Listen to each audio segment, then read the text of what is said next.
I have seen a lot of people who can't even write an email without using ChatGPT. They write their email in their normal English, and they copy paste it on ChatGPT, and then they say rephrase, make it more professional. Eventually, your brain is going small. It's smaller. So your innovation, everything, because if a person can't write even a small email, what you can expect from a person?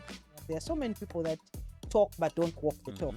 Can somebody talk and not walk the talk? Yes, it's possible, and there are examples where you see people talk about even these simple things on social media.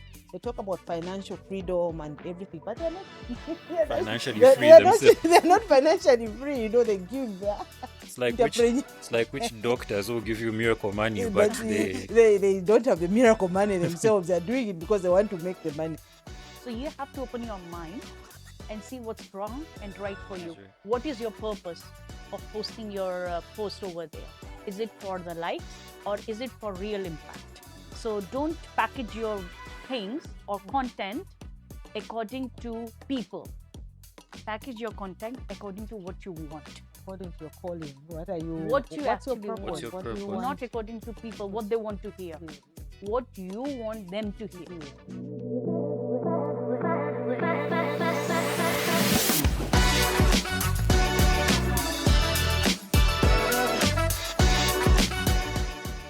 Hello, welcome to the Money and People podcast, the show that connects the dots between financial success and the power of human capital. Today, we look at an interesting topic: social media visibility versus real competence. Does visibility equal skill? And to help us dissect the subject, I am honored to have two guests on the show. And we have Rebecca Chisanga as well as Dr. Pooja Gupta. So, to help us begin the show, I would like for the ladies to introduce themselves and tell us a bit about their background, starting with Rebecca. Who is Rebecca? Hi, Henry. So I'm Rebecca Chisanga. I'm an HR professional. Have been in this game for quite some time, over 20 years. I've worked in different industries, manufacturing, banking, and so on, over 20 years. So that's in a nutshell. And I'm a mom manager. I manage my children's careers. Nice. Yes. Hi, my name is Dr. Pooja Gupta. I am IT consultant and currently I'm CTO of Probase Group. And of course, I share that duty with her as mom of three beautiful kids. So yeah, that's about me. Okay, no, thank you so much, moms. We Yeah. are so That's proud right. of you, of all the work that we do, and happy Women's Day and Mother's Day and everything else that is nice. Thank you. We dear. wish you all the best in those endeavors. I'll start with Pooja. So the article, Social Media Visibility versus Real Competence, was authored by you. Tell us what your thought was around the article. What got you thinking? What got you to writing it? Okay, that was very interesting topic that was going in my mind for long now. Because what I think is right now, the visibility is everything. Like if you're not visible, you're nowhere in the society right now. So what I'm thinking was like, if I write article about this, about the challenges that actual people with real talent they face, I think that can make some impact. So I have seen real life examples where people post daily content that is attractive or controversial and they want to talk about it. They are like, they are considered as extraordinary and more active. Okay. Yeah. But when you place them or when they are in actual world or where they have to do execution, they fail. So that is what my main focus was while writing this article, because it's my real life example. I've seen a lot of people making noise on social media, creating controversies, writing content, what is attractive, what is trending, and then in real life, it's nothing. It's a different It's conversation. very different. Yeah. Yeah. Yeah. And Rebecca, do you think society overvalues visibility over actual skill, especially in business and leadership? You having had this talent management background, sitting in these discussions where promotions are being discussed and so on, do you think we're overvaluing visibility? I think it does play a role in how decisions are made in terms of talent, because what is visible to you comes first to mind. So if a person is busy posting on social media, they look like they have it. They know what they are doing. So when you're making a decision, definitely to work on your bias towards that person. Yeah. So like we were chatting earlier on that we need to be aware that there's this bias, and this bias maybe before social media it was there, but now it has even heightened. You know, it has even heightened. So there's need to be aware that people that are out there will influence how we see them and how we think about their competency levels. Yeah. Okay. Okay. And we see the so-called thought leaders with massive followings. But does a large audience really mean they're experts or just good at self-promotion? I think they are good at self-promotion. They are gifted in terms of being good orators. They're able to speak well, present themselves well. But the good audience that they have, or the numbers that they have, does not really speak to their competency. What speaks to competence is a track record, the references that you are able to get on this person, and so on. It's about track record. What have you done, and so on. I was the other day watching, there's a School of Hard Knocks, I think, on social media, which I follow. And this person interviews entrepreneurs. And with all of them, one thing that they said is that they've been at the game for 10 years, 20 years before they could make it. So it all speaks to track record. What is your track record before the following? Because sometimes you'll be followed because of how you speak, how you dress, how you come out to be very intelligent, when inside there's nothing. There's nothing So going it doesn't really equal visibility, does not equal competence in my view. on. Okay. And Pooja, what are your thoughts around it? Okay, right now, I think most of people, especially in professional life, they are using social media to sell what they have. All right. But sometimes some people, they don't have that kind of attitude where they want to post everything because they are busy in doing actual work. Because when the actual work comes in play, it's quite and messy. You understand my point? Yeah. So usually they don't have time to write an article, because nowadays, if you see, with AI incorporation, article writing is quick. Everyone is posting articles every day, Every actually. 5 minutes. Every Yeah. 5 minutes. And you can't even differentiate if it is written by AI or if it is written by that person actually. It is like their real feeling. So that's why it's a contradictory for me to differentiate if the person who is posting on LinkedIn about themselves, is it real?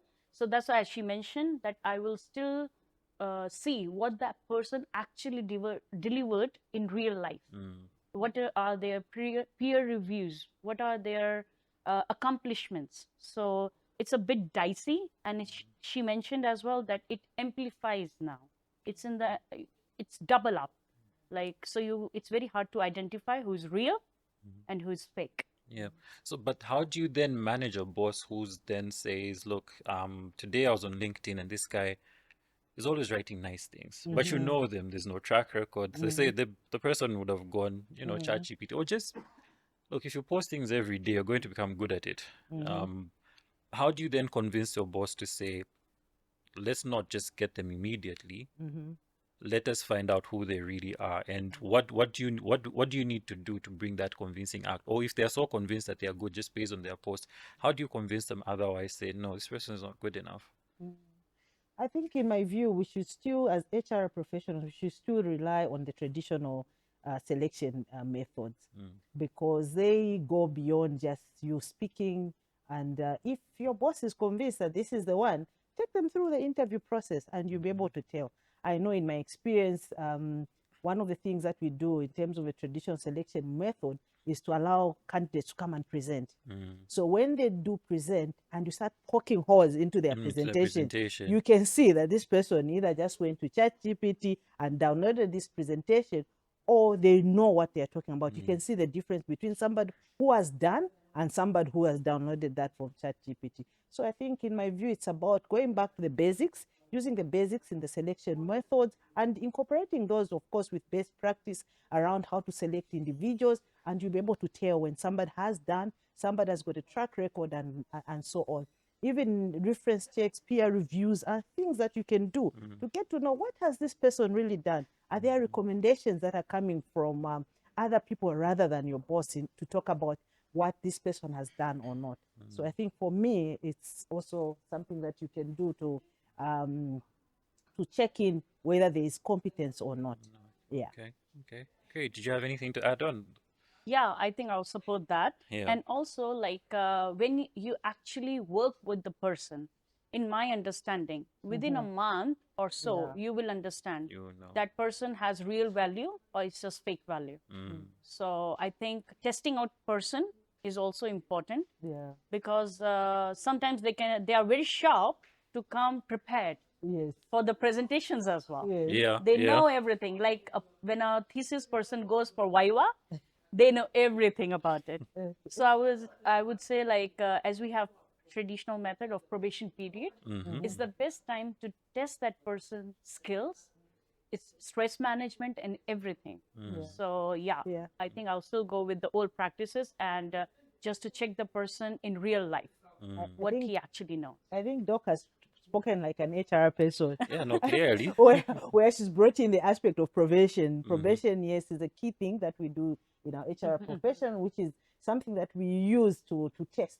To test what we saw in the interviews, to test what we heard, and to see whether what we heard or what we are seeing on the job, they're matching, they're in Yes. sync. Yes. So I think probation would be a good thing. We come to the quiet achiever paradox. Some of the most competent people avoid the spotlight. They want to work in the background. Does this impact hiring and promotions when loud voices get rewarded? And have you experienced this in organizations, for instance, where you always find yourself prioritizing the loud ones over the guy who's quiet but just delivers? Mm. I think, yes, it is a mixed bag where you find that when you look at the talent list, most of the people on that talent list are extroverted, where because they express themselves and they're able to, speak and contribute and so on, they are sometimes seen to be more favorable than the ones that are extroverted and they, just work in the corner. They want the visibility and so on. So naturally, you find human beings tend to gravitate towards those people that are allowed. Yeah. Yes, allowed. But it's not, being loud does not mean that you have the skills and so on. So that's the reason why when you are looking at who's talent, who should you promote, you should go beyond the noise, because you're going to leave out people who are of value to an organization because they are in the corner and they just want to do the work and they don't, and it's not part of their personality. So, but they should also be encouraged to learn to I don't know, play the parts. There should be a way of coaching them to know that this world looks at people that are more noisy, so they should learn also to bring out their competence through expressing them. So because it's an important competence as well. Yeah. So it's also about coaching them to be able to do that. So then I'm just bad at speaking and I don't have a straight face, so to say, as one of my former bosses used to say. I don't have, if somebody cracks a joke and I don't find it funny, I don't laugh. If a boss, no matter how senior somebody is, I notice a tendency of certain people, if the boss, would crack a joke, Yes, everybody's, and you're like, but why are you doing that? That joke was very, very Not lame, funny. I'm half the time rolling my eyes. So am I in trouble? Am I not going to get promoted? Uh, well, I think it's about also the culture of the organization. I think we need to go back to the culture of the organization where people are allowed to be themselves, where it's not about personalities. It shouldn't be about personalities, in my view. It should be beyond that. It should be about what you bring to the table, not because the boss has cracked a joke, you laugh, then you are the one. It shouldn't be. I think as organization, we need to grow beyond that.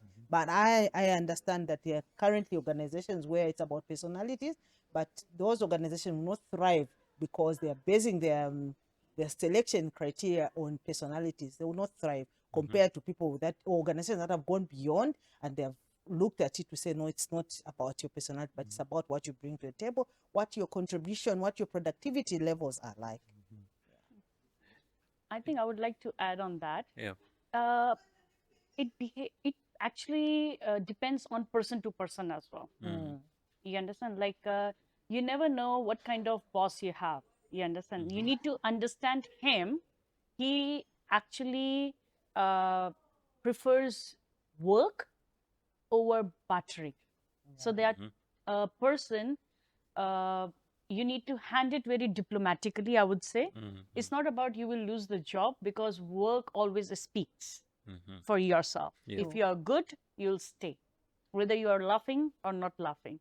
So it's actually very complicated question, because it depends on one's personality as well. Like for me, if I'm a boss, my main focus is how a person is delivering my work, not if he's buttering me up, or if he's doing my work, or if he's carrying my bag. That won't matter to me. So I think it's a person to person perception as well, for this one. Yeah. But how do you program, especially leaders? And I think this is for HR perhaps. How do you program leaders to not prioritizing carrying bags and petting pets? You find certain instances where a boss is leaving, like she said. Some people just stand in line. They want to go and open the door. They want to deliver mail. You find they're bringing coffee, and they seem to gain favor on other individuals, and then other individuals are now forced to play the part, and that destroys that. So who's responsible for changing that mindset and say, can we focus on results? I should be able to say to you, no, boss, I'm not carrying your bag. You shouldn't take offense because I've said no. That's your personal belonging. I mean, you came with it to the office, right? So you should have carried it yourself. But how do we manage to just bring a performance and results based conversation only? And also, how do we pick out, how do we stop rewarding, for lack of a better term, bootlickers? I think it all boils down to culture, and culture is driven. It's not driven by HR. It's driven by management. Top management. Top management set the tone in terms of what culture they want in an organization. So if your top management allows such, then that would be the culture. HR will say, no, our culture is where we recognize top performance and say so many things, but it boils down to your top management. What culture do they want in order to drive their strategy, in order to drive their vision, in order to meet their mission? So they'll drive the culture, and then it will trickle down to everyone. So for me, that's the key. Yeah. Yeah, I think it's same as a family inheritance. Yes. Whatever you say, there's a saying, a child is mirror of their parents. Whatever we get from our parents, because they are our role model. In company, it's same. What our bosses are, or the management, all right, they are our role model. Whatever they will allow us, we'll do that. You understand? If they prefer good speaking, but if a person doesn't make he denies that completely, all right, it can affect. And it's not happening just now. It's been in the past as well. It's an old story. It's going in every organization even now, right? Yeah. So for these kind of situations, I would say the management needs to take action. They need to become more professional. They need to become like KPI deliverables.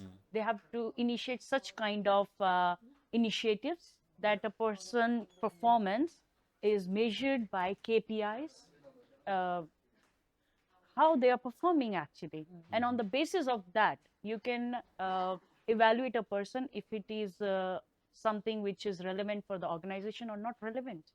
So I think it's just same. Whatever goes in your family will continue. So it's an inheritance for me. So everything comes from the top. It comes from the The top. tone The always tone, there Definitely. should be tone at the top. Everything, the culture, everything. Okay, I see. Can someone be a top influencer in their field but still fail at executing real projects? Have you seen real examples of this? Be honest. It's tricky. Your secrets are safe. Yes. Can somebody be a top influencer but fail at their job? I think it is possible because influencing is about speaking, it's about visibility, it's about being out there, but sometimes you can't walk the talk. There are so many people that talk but don't walk the talk. Yes, so what we are talking about is, can somebody talk and not walk the talk? Yes, it's possible, and there are examples where you see people talk about even the simple things on social media.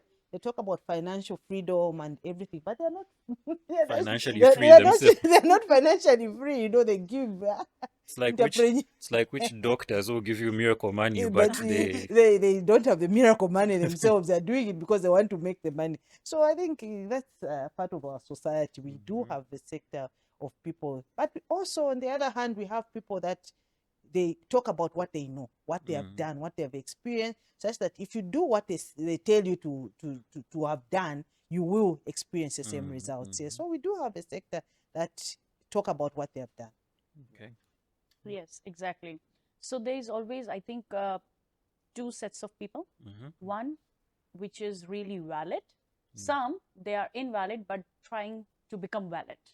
So it's you who needs to decide if that person is valid. You want to hear them out, because see, I will not say the social impact and the visibility is completely wrong, because let's say if I have some skills, I want to pass it on to uh, to the world. How will I do that? By teaching them, By teaching. by teaching them presence on my, by giving them lectures online, or by uh, just doing my series and all that stuff. So I will not say it's completely wrong. It's you who to decide if that person is valid or an empty vessel making sound. Making noise. So it's completely depends on you to gain that knowledge or to just ignore it. Discard altogether. Exactly. Okay. So yeah. Okay. And in terms of algorithms and credibility, social media platforms prioritize engagement over truth. Does this mean visibility is more about playing algorithm than genuine expertise? You can take that. Yeah. Definitely.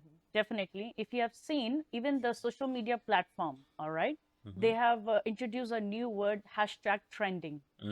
So if you don't put like hashtag and then they see, like, for example, if I write trending and I say, okay, these things are trending. If I make content on that, my content will automatically get thousands of likes because it's automatically trending. So I just join on the wagon of what's already Trending. Most people, okay, uh, if I'm not valid person, why would I want to post such content which is not going trending? What will I gain from that? Nothing. I want likes, because this is what's happening. Okay, whenever I post, for example, I'll start looking how many likes I got, how many reposts I got, how many comments I got. No, but you don't read the comments actually. You read the number. You just read the numbers. Number. Oh, I got 1,000. Wow, my article was good. I've made But it. I've made it. I've achieved it. But that's your, I think, it's your illusion. An illusion. What kind of impact you are giving, and also these analytics on social media. I think this is also changing our thinking, because I wrote that article to let my voice out. Yes. But when I see those analytics, oh, these kind of impressions, how many people have reached it out, they start making me thinking, oh, I can be social famous. It's biased, okay? And then I start using, maybe I start searching what's trending, so that I get more likes. So when you put hashtag over there on any of the social media platform, you will see the suggestions that these are trending posts. And you select there, and then your post will go on that hashtag. So it's a big algorithm within the social media platforms as well. So they want you to post, so that you become famous, and at the end of the day, they will also earn the money. So it's all interrelated. So you have to open your mind and see what's wrong and right for you. What is your purpose of posting your post over there? Is it for the likes, or is it for real impact? So don't package your things or content according to people. Package your content according to what you want, According to your calling, what are you? what you What's your actually purpose? want. What's your What do you purpose? want? not according to people, what they want to hear, Yes, what you want them to hear. yes. So this is the algorithm that you should use rather than other algorithms. So in that case, is the algorithm making us lose our identity? Because now I have to remove myself and my expertise and just chase what's trending and what's trending. And like you said, an illusion is created where I now become somebody else or something else. Yeah. Yeah. So this needs to change as well. You need to, trust me, one day, if you are, let's say you're following a trending thing, trust me, one day you will just sit quiet and ask yourself, are you doing the right thing? Is that what you want? Is that why you start creating your post? Your inner self will give answers to you. You don't need any third party to authenticate that. You yourself will authenticate yourself. Are you doing the right thing?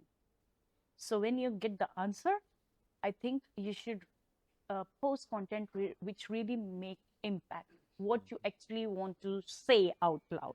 And that's why I wrote that article. Yeah.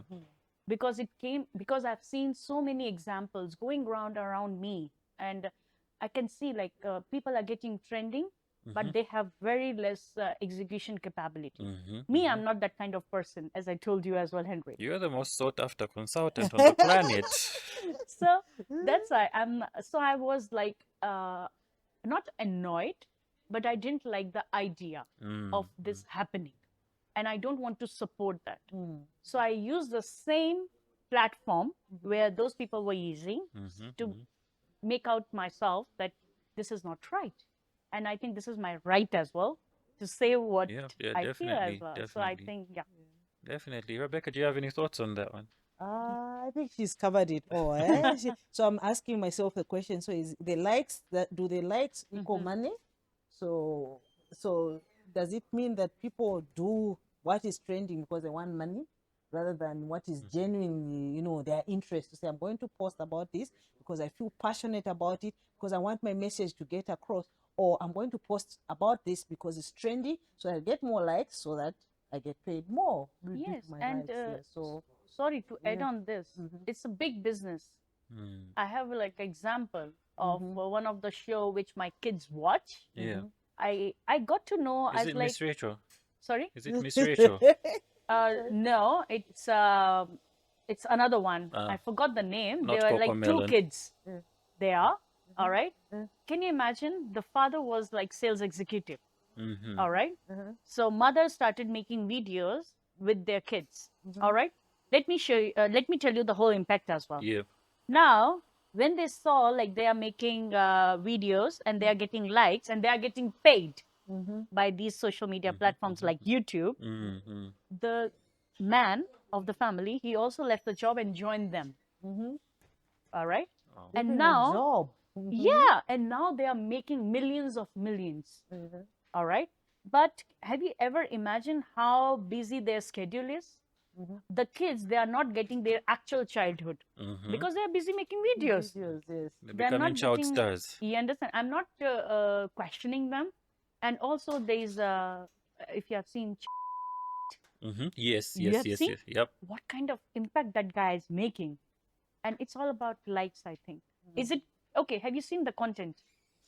Is it something which is you learn something from there? It's No. challenges. What are you learning from there? So it's now my choice to really see.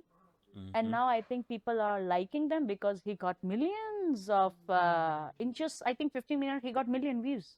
Yeah, I think it's in the hundreds of millions. Exactly. If I remember very well, isn't it one of the most viewed, one of the most liked channels? Sometimes I find it funny that you are paying someone to make him like get money. Money, yes. And people You're don't spending money. and people don't realize that maybe. Yeah. There's the dots are not connected to say, okay, Exactly. these likes are leading to this. Exactly. They don't Like I'm realize watching that. videos and you are getting paid, Yes. and I'm paying for that. Yes. Wow. Maybe it's the new way of business. The new way of Maybe it's a new, business. maybe it's a new career Yeah, now. but there should be some ethics around it, where Yes. people should realize to say what is the basics. What are the basics around the same? Why am I doing this Yeah. content? Yes, I think that's what we are questioning. Okay. True. Does social media give a megaphone to people who overestimate their competence while true experts go unheard? It does. It does, definitely. You can reach millions and millions of people. Even if you don't know nothing, you can reach. But also people that know something, if they want to, they can also use it as a way of communicating what they know. So it is a megaphone for anyone, whether they have the competence or they don't. That's the way I see it. Yeah. I think my big fear from this, to be honest, comes from a lot of experiences I have seen in the past where we have a lot of good talent out there, especially in our country. Their only sin, so to say, or their only crime is not being loud enough or not being able to express themselves. But there are those individuals where once you pick out, and that's what I want to understand the most, like where do I find that quiet guy, but who's just super exceptional? I think in my working life, past, present, and so on, you have certain individuals, and you find you even tend to have a certain bias to, if there are two people with the same sort of expertise, you're going to prioritize the one who's loud. Hey, where did you go? Where did you do this? But I think there was one time where in my past life, I sat down and said, okay, yes, you're loud. I've heard you. Can you? I want that guy who's just sitting in a corner. And, once I spoke to the person and they were showing me the work that they were doing for me. So the loud one was going to take about 2-3 weeks to do the task. And so I called the other guy and said, okay, I need this help. He's quiet. And maybe, no one's going to him. Nothing's going on. The guy did the same task with twice the value, but it was just in a few hours, as opposed to Mr. Loud person who was promising, 2 weeks. And I think I remember another experience I had. I was conducting interviews. I won't mention where, but yes, it was in another town. And so the night before my flight to the other town, I received a phone call. It was a branch-related interview.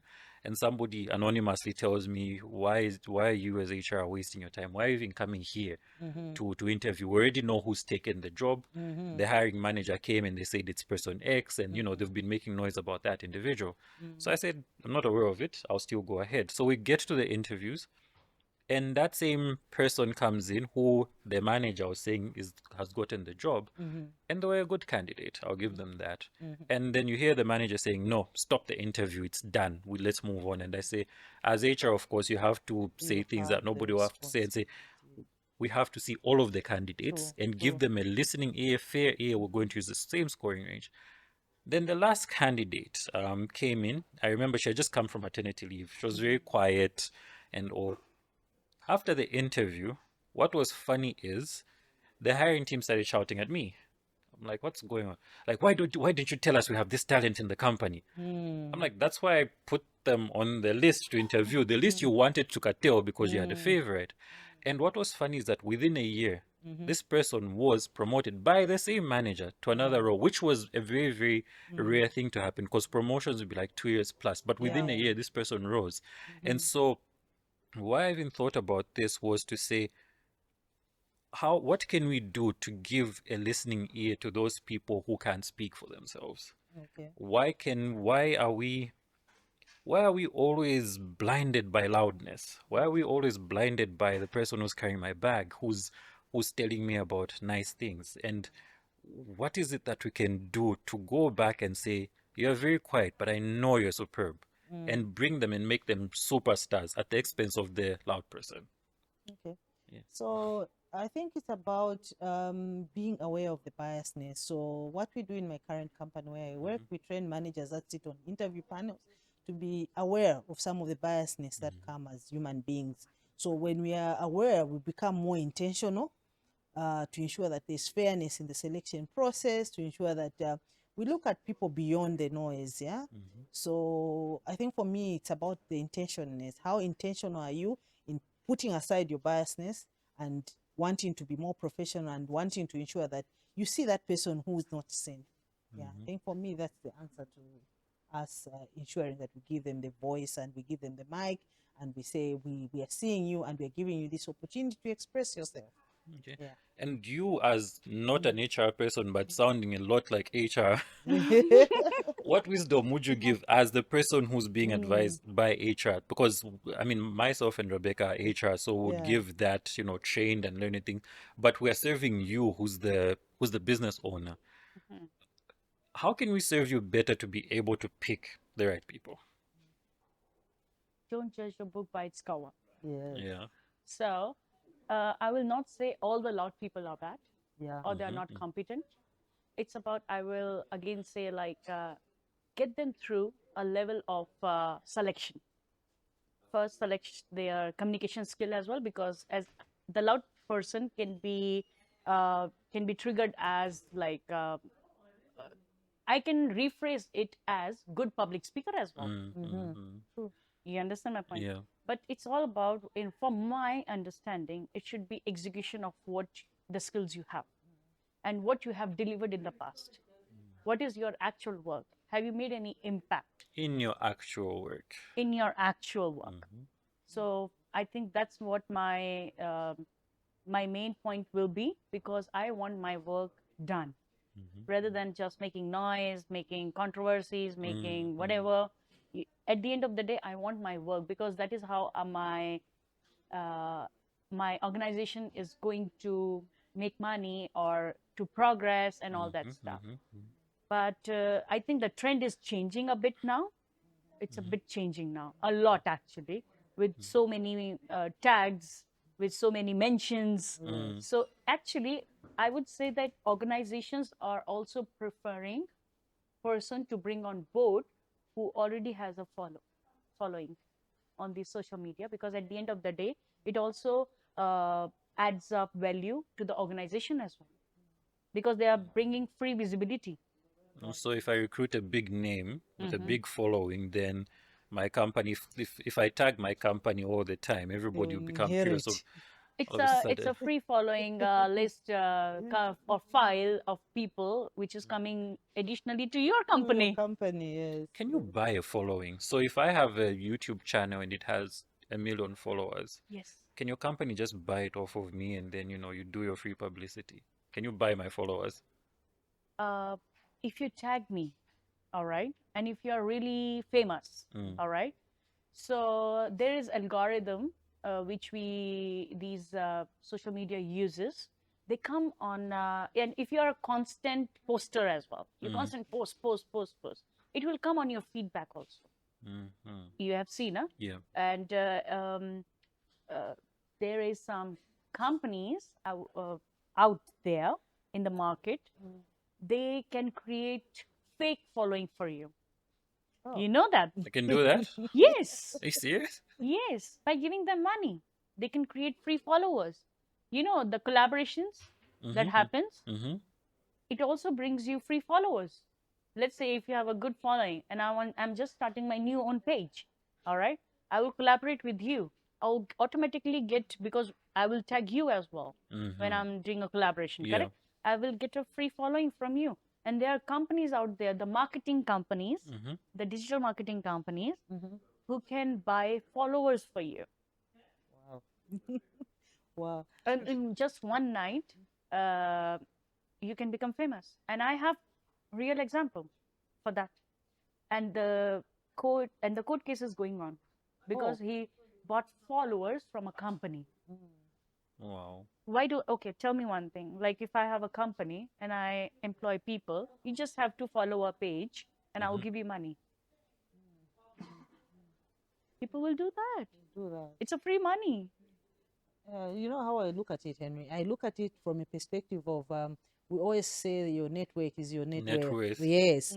So I'm just trying to understand it from that basic factor that if you remember when we would recruit salespeople, would say, who do you know in the market and so on, Yes, yes. because we would assume that when they come, they'll have that They network, have a and network. would, as a company, would tap into that Yeah, network and yeah. decrease our sales. Exactly. So I think when we take it to the social media, it's the same thing where you say this person, if you recruit them, they've got this followership, and if they announce that they've moved to company X, even their Everybody followers now gets will look at excited. Exactly. company It's a X in give a and take. different, yes, in It's a a give So and different we, way. so I don't Mm. even have to hire you for your skill. I just need to hire you for your following. That is the perception we need to change. Yes, That it is- should be both. Actually, it should be both.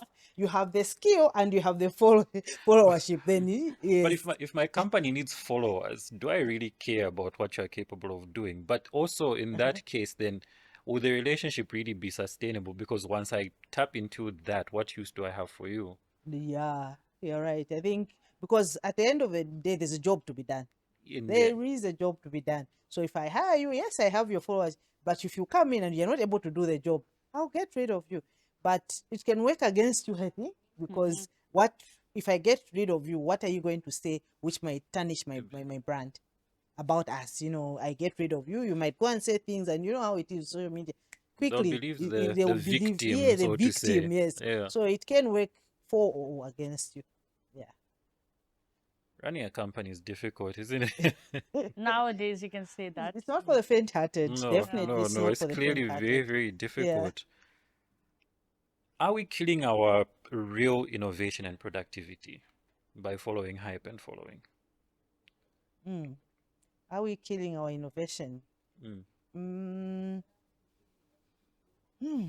I believe innovation happens where there's that space that is given to individuals to quietly, think and come up with solutions and so on. So I'm not sure whether we are killing or promoting it, but what I'm sure of is that the environment that you work in should be an environment where it allows you to be innovative. It allows you to come up with solutions that will be tested and so on. So I'm not sure. What do you think? I don't think so Mhm. that we are killing innovation. Mhm. All right. But I would say, like, for a company, all right, what your basic and vision is to deliver. For example, let me take a software development company. Mhm. You understand? So my basic work is to develop software or provide software as a service. All right. Just because of bringing an influencer and bringing anyone will not affect my products or my innovation within. You understand my point? But let me bring as a person. Now it's an organization, now me as a person.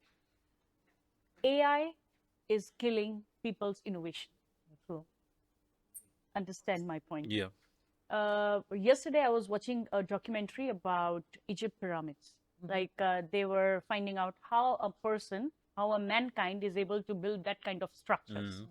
Or Kalasa temple in India. Like it's carved out from one stone. So after so many research, they have found out that there was expertise and it was all human work. And they were surprised to know like how a human can do such kind of work at that time when there is no machines there. When the introduction of machines happened, now we are so much dependent on all the machines. We Yeah. are not doing like actual construction work. It's all machine doing. Now 3D printing is also there. It can build Yep. your house, a cement house. It can build 3D printing. Wow. Now, with AI, I think we need to be aware.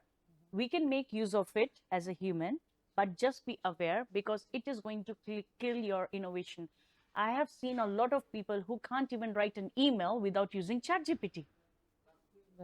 People, they write their email in their normal English and they copy paste it on ChatGPT and then they say rephrase, make it more professional. So eventually your brain is going small. It's smaller. So your innovation, everything, because if a person can't write even a small email, what you can expect from a person? Wait, are you saying that people are outsourcing their brains to AI? Yes. I think laziness is taking. Yes. Laziness is You know, becoming the norm. even now job applications, Yes. they have a terms and condition. Please don't use AI while doing this. You know, you have those kind of questions, why you want to join our organization, how you are encouraged by our vision and mission.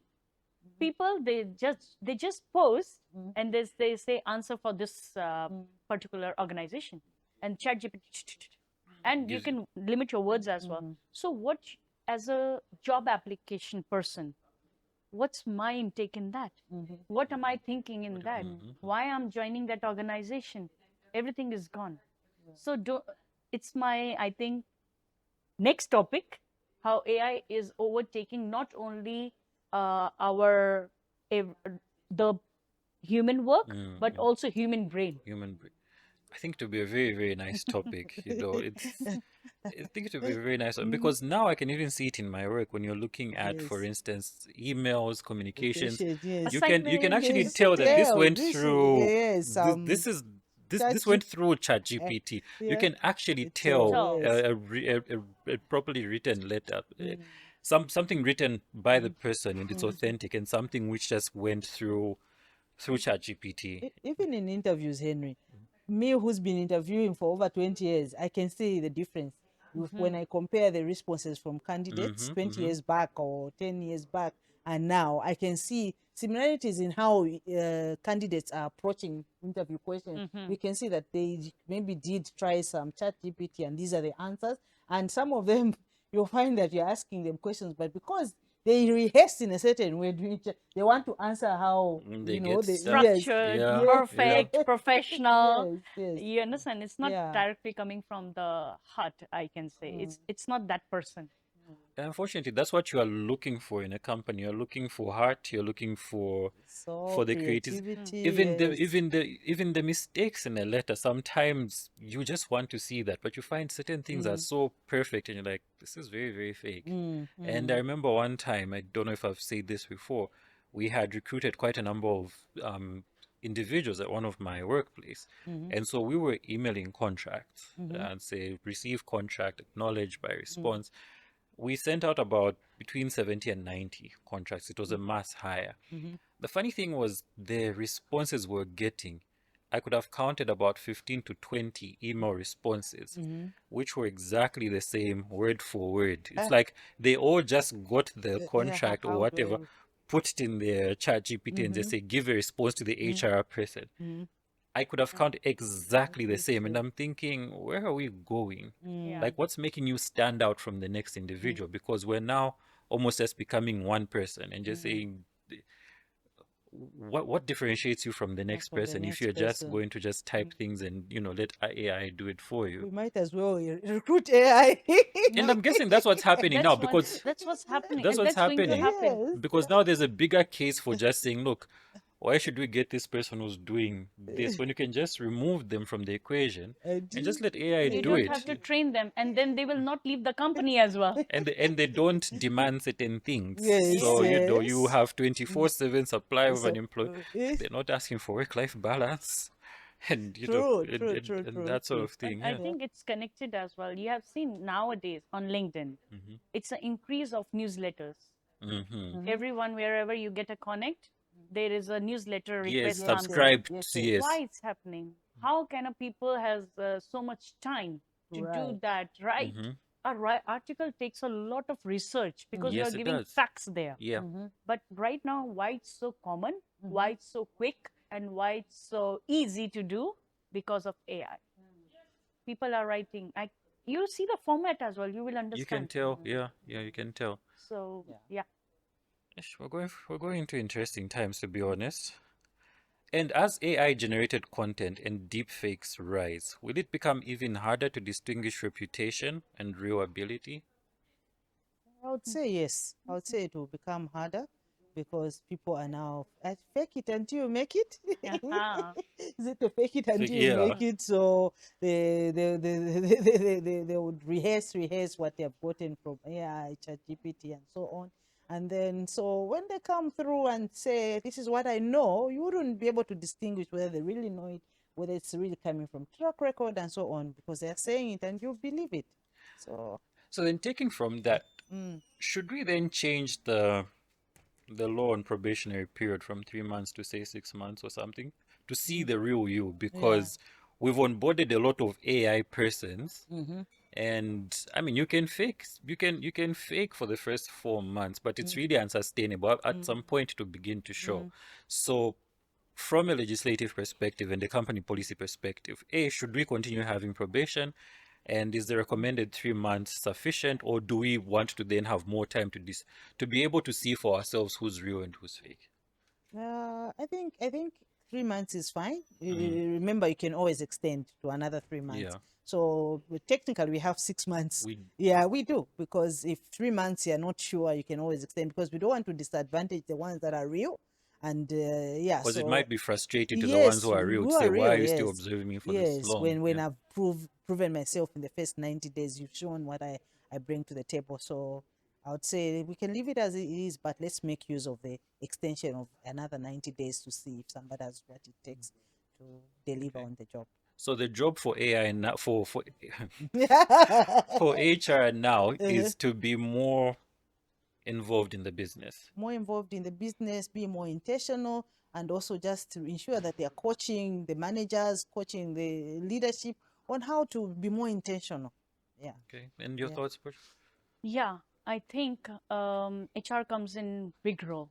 I respect HR a lot because they come in big That's role. nice to say. No one ever says respect it. They just say he's told me not to knock off late. No, but I respect HR a Yeah. lot. But I think you just evolve with the current trends. HR should also know like what's happening now Yeah, and what's yeah. trending now. So it's good to be on social media and all that, so that you know what the current trends are going on and what we should be careful about. Yeah. And sorry, what the question was? The before one, the AI Yeah. influence, right? Yeah, yeah. So I won't say go for 6 months, because in 3 months, if you throw the person in the deep oceans, you will understand he can swim or he cannot. So I think the only thing that I would say is the orientation and onboarding can happen before, and the 3 months you can give them the actual APIs and performance indicators, because even if you go for 6 months, people are good at faking. Trust me, they can fake as long as you want as well. But as I say, like actual work, you will see in the starting only. If the person is good, the person is capable of delivering the work, they have a good experience, they have good exposure, they have good skills, you will see them as soon as they join. I think this is what my understanding is. Okay. So maybe to add on a summary of what you've said, Doc, I think it's critical for managers, leadership, to ensure that they are clear around the KPIs or the outcomes that they expect in terms of how will they measure this performance at the end of that 3 months. So when that is clear, then you'll be able to measure that person, say, have they delivered on their KPIs or the measurements or not? Or what are the indicators that the outcome Exactly. is what you are looking for in terms of productivity? Okay. I think my one take home, and thanks a lot, seems to be do the onboarding pre-joining. So that on day one, they find their KPIs in place, their job description. If they need to be onboarded on systems and learn systems, maybe like, in the first 2-3 days, that should be done. Yeah, yeah. And from then, they just start running all Yes. together.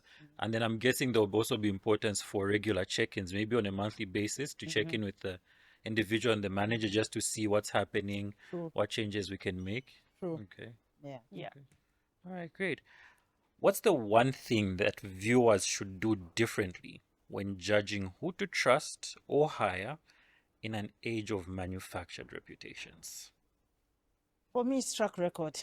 I go back to track record. Track record. Even in relationships, if somebody wants to date, just go back to Yes, when you look at how they've misconducted or conducted themselves in their previous relationship, you have a pretty good view on how the future will be.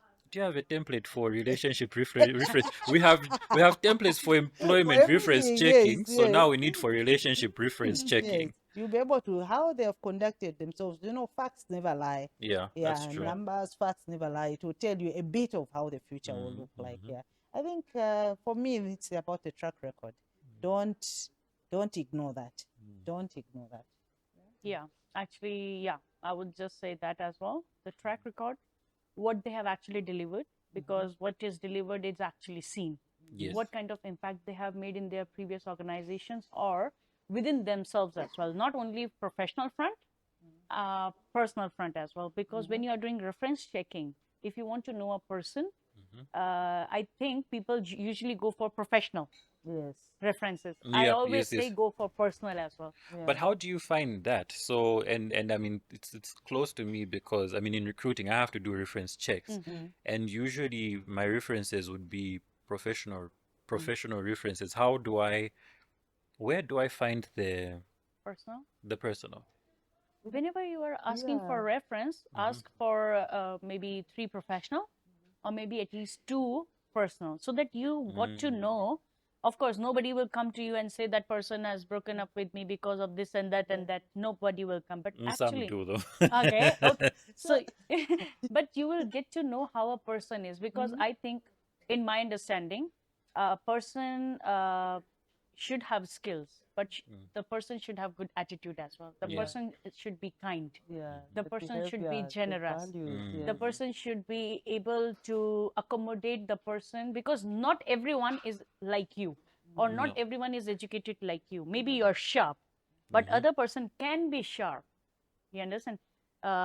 If you grow them, Yes, a yes. manager should have the, if you and it I think the personal, the attitude comes with different position as well. Like, if you are a manager, I really like to teach people, and that's what I do in my organization as well. Yeah. I saw there, okay, this person has this kind of skill set, he or she can do good in this type.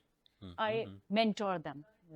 So the manager should have this attitude, and the let's say if it is an intern, the intern should be immediate task taker, the action. He should be sharp. He is able to learn everything. So these are the things that you can understand little bit Yeah, from yeah. personal references. Mm. How a person is. Yeah, something else that I believe in. I believe in informal checks as well. Mhm. Yeah, because some of the things if you put professional referees on your CV, you put people that will speak That good will of speak you. good of you. Exactly. But our Zambian market Yeah. is small. Yeah. So I believe in calling up someone, having a person who, we always know somebody who knows someone, so you check who can know this person. So you give a call to that person, say, I'm having a confidential talk with you. So and so, what do you know about them? How are they? How is their attitude towards work, their behaviors, and so on? Even their Facebook page will tell you a lot. I've done They've- that on some people. They've blocked their accounts Oh, now. is it? Well, now it's just that affair, She's but dangerous before, HR. This one, but yeah, before, that's why I brought it. I know. before, I would go, you see what they're posting, then you know what's behind, them. Well, so even their Facebook account will tell you things. But they Yes. also should, on Facebook, you are also previously would know who they know, and you see where the connections are, Yeah, and you'll the be able mutual, to the mutual connection. friends, Yeah. yes, and you'd go to them and say, please give me a confidential review about this person, because when you just do the formal ones, you just get the good things about this person and you miss Exactly. out. Yes. So Yeah. I think it's about being well-rounded when you're doing reference checks to be able to know much more about this person. Yes. I support that actually. So recruitment is a lot harder than we think, right? That's right. Because It is. sometimes there's this urge to just stop at, you got the CV, you did the interview, can you go ahead and offer?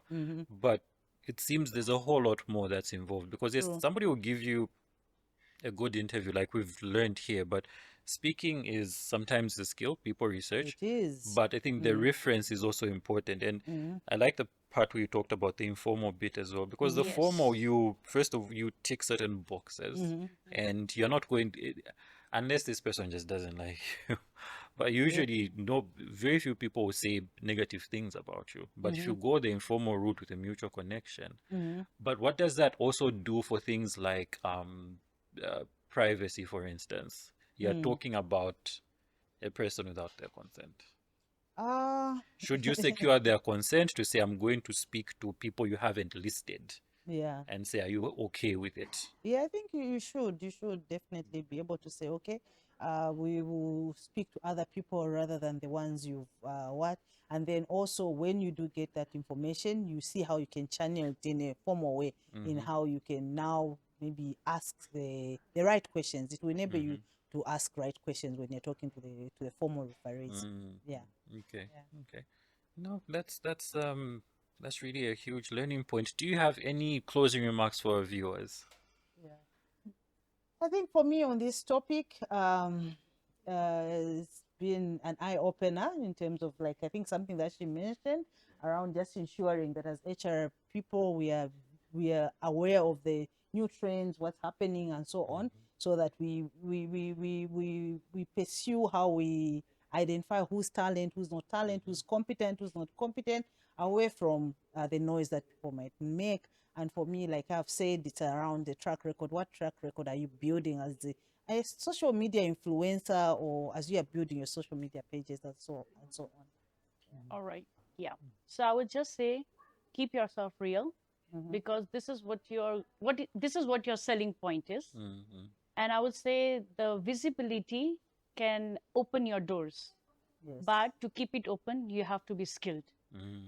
Yeah. It can open your doors, no problem. It can give you millions of opportunity, but to stay there and keep them open for yourself, you have something in yourself, and you should have that skill set and execution strategies, I think. So for that, uh, just be real, be ethical, and keep learning so that you are worth it. I've learned a lot today. The authenticity, track record, you know, again, it still comes down to you to develop yourself personally. Yeah. The different tools that we have will help you here and there, but you as a person still need to progress yourself. True. Yeah. Now, ladies, this has been great. I've learned a lot, like I earlier said, and I hope our viewers have also picked up a lesson or two. We will share the article on our YouTube channel on our various platforms, and you may take a read and learn a thing or two. And we're looking forward to your publications as well. So, Rebecca, Pooja, thank you so much for coming through, into our audience. Thank you for your time, and bye.